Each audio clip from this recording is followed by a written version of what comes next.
السلام عليكم ورحمة الله وبركاته أخياري كسو دوادا مركلة سومالي أرسنال فانس تي في هدي أدنا لسعوتي أدي أدومان سنتي أدي أدنا نقو تاهينه فضلا سبسكرايب نوصار سي فيديو وقارو أصحاب عيارها جعل إمي كنا كسو دوادا ورركي قدام بي أرسنال سوق كلا إيبسيغا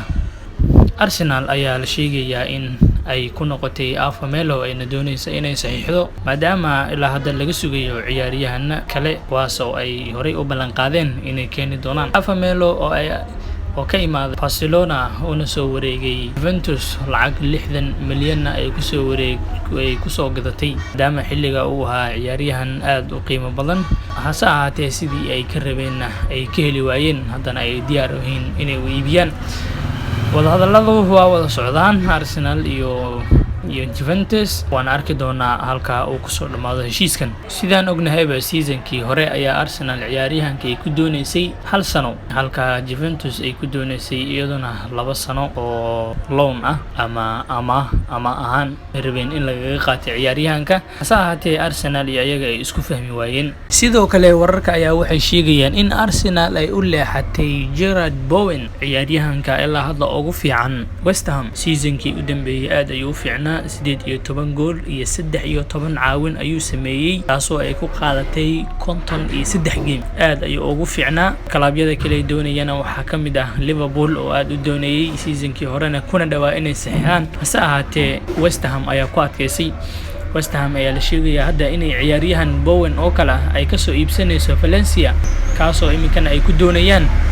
inay isaga ku helaan ciyaaryahanka Bowen ay ku iibiyaan inkastoo lacagtiisa ay qaali ahaan doonto ayna sheegan doonaan lacag ku dhow 80 milyan saate uma maleyn maayo inuu heshiiskan dhici doono Arsenalna lacag inta la bixin doonto inkastoo Arsenal technical director Edu aan la fahmi karin wuxuu sameynayo ilaa haddana sayniyo qurux badan oo aan laga rajeynin uu sameynayay hase ahaatee waan arki doonaa wax impossible ama jirta Arsenal sanadkan aad ay isku dhisaysaa bal laga yaabaa inay keento hase ahaatee wararka ayaa maanta hadal hayaan Bowen hadaladiisa iyo Arsenal sidoo kale Cody Gakpo ayaa iyaduna Arsenal ay raadinaysay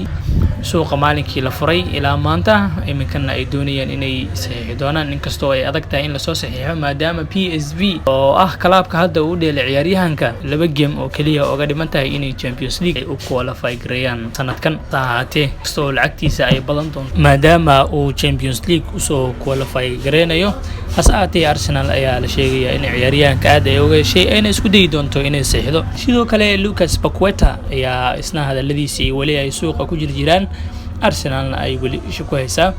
ciyaaryahanka kalaabkan ninka ugu weynaa presidentigiisa ayaa la sheegay inuu yiri waxaan u baahanahay inaan squadka aan kala yareeno wuxuuna sheegay in ay ciyaaryahana uu kamid yahay Lucas Paqueta oo aad u culus yahay lacagaha ay qaadanayaan inay isku dayi doonaan inay diraan si ay u balance gareeyaan ciyaaryahanada iyo squadka ay haystaan hase ahaatee Lucas ayaa la rajeynaya inuu ka mid ahaado ciyaaryahanada bixi doona sidoo kale Edu markii la weydiiyay inuu keeni doono Lucas Paqueta ayaa wuxuu yiri in positionadiisa ciyaaryahana ciyaarayo ayaan ilaa hadda haysanaa oo maleyn maayo inay keeni doono hase ahaatee waa laga yaabaa Arsenal inay keento hadii ay weydo ciyaaryahanada kale ay doon inay keenaan sidoo kale Burnley ayaa isna ku dhow inuu ku biiro kooxda Fulham oo la rajeynaya isna inuu mar dhow heshiiskiisa u dhamaado sidoo kale Yuri Tielemans ayaa isna chairmanka Leicester uu sheegay in aysan helin ilaa hadda wax ka soo codsado oo walibana lacag fiican u sheegay Arsenal ayaa ilaa hadda heshiiskan ka aamusan waxayna u badan tahay inay rajeynayaan inay sugayaan Leicester inay qiimo dhimis ay ku sameeyay ciyaaryahanka si ay u iibsadaan saacate ilaa hadda chairmanka Leicester sidoo sheegayba wax ilaa hadda lacag ah oo loo soo bandhigay ayaana jirin Yuri Tielemans oo Arsenal fans ay aad u doonayaan midfielka kali ee la rajeynayana haduu imaado in Arsenal Champions League ay sanadka dambe u gudbi doonto ayaa isna ay jeclaan lahaayeen in Arsenal ay keento ciyaaryahankan si ay ciyaar qurux badan ay u dheelaan hadii ayba Champions League ay ku biiraan sanadka dambe sidoo kale Bukayo Saka ayaa isna lagala hadli doonaa mar dhow heshiis cusub maadaama heshiiskiisa contractigiisa Arsenal hadda uu kula jiro ay uga dhiman tahay 2 sano Arsenal ilaa hadda aan warar aanan ka sheegin saacadii Edu markii la weydiiyay uu yiri in uu sheegay in Saka uu tiimka jecel yahay processka hadda la wadana uu ku kalsoon yahay taasoo iyaduna u eg ama ka dhiganba in uu Bukayo saxiixi doono oo ilaa hadda wax dhib ah aan ka jirin heshiiskiisa. Marquinhos oo asna saxiixyada cusub ka mid ahaa ayaa la rajeynayaa in Arsenal ay u diri doonto loan maadaama squadka hadda uu isku badan yahay Janisna uusan ka helaynin. Waa ciyaaryahan aad u fiican Arsenal ay aad ugu kalsoon tahay hase ahaatee si loo kala helo Janisyo badan iyo isna u soo noqdo ciyaaryahan xoog badan oo markuu saa u maado tiimka horay kala sii qabsan kara ayaa Arsenal rajeynaya inay u dirto loan. Arsenal ayaa isna sidoo kale iyaduna waxay sameyn doontaa ciyaaryahano badan oo bixi doona si ay ciyaaryahanada ay doonayaan u keenan. Ciyaaryahanada bixi doona waxaa ka mid ah Pepe